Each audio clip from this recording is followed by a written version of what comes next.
അവരെ പോലെ നിന്റെ തലമുറയെ വിട്ടുകൊടുക്കില്ല. അവരെ പോലെ നമ്മുടെ കുഞ്ഞുങ്ങളെ വിട്ടുകൊടുക്കില്ല. അവരുടെ മേൽ പിശാച് നിവർത്തിച്ചതുപോലെ നമ്മുടെ കുഞ്ഞുങ്ങളുടെ മേൽ പിശാചിന്റെ ഇച്ഛകൾ, അവന്റെ ആഗ്രഹങ്ങൾ നിറവേറ്റുവാൻ നമ്മുടെ തലമുറയെ നാം വിട്ടുകൊടുക്കരുത്. പ്രാർത്ഥിക്കുവാൻ, ആരാധിക്കുവാൻ ഈ കാലഘട്ടത്തിൽ നാം തയ്യാറാകട്ടെ.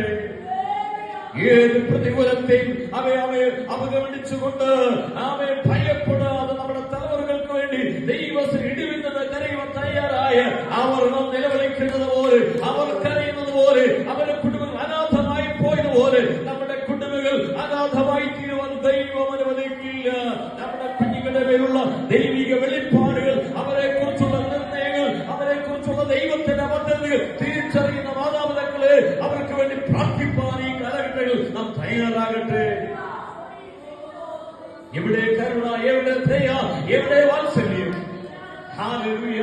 തന്റെ ഇച്ഛകൾക്ക് വേണ്ടി, അവരുടെ ആഗ്രഹങ്ങൾക്ക് വേണ്ടി എന്തും ചെയ്യുവാൻ കൊതിക്കുന്ന തലമുറയുടെ നടുവിൽ ഒരു വ്യത്യസ്ത തലമുറയായി, ഒരു വ്യത്യസ്ത ജനമായി, ഭക്തിയുള്ള, ആരാധിക്കുന്ന, ദൈവത്തെ സ്നേഹിക്കുന്ന ഒരു സമൂഹമായി നമ്മെ തീർക്കേണ്ടതിന് നമുക്ക് ദൈവത്തോട് പ്രാർത്ഥിക്കുവാൻ കഴിയട്ടെ. ഹല്ലേലൂയ.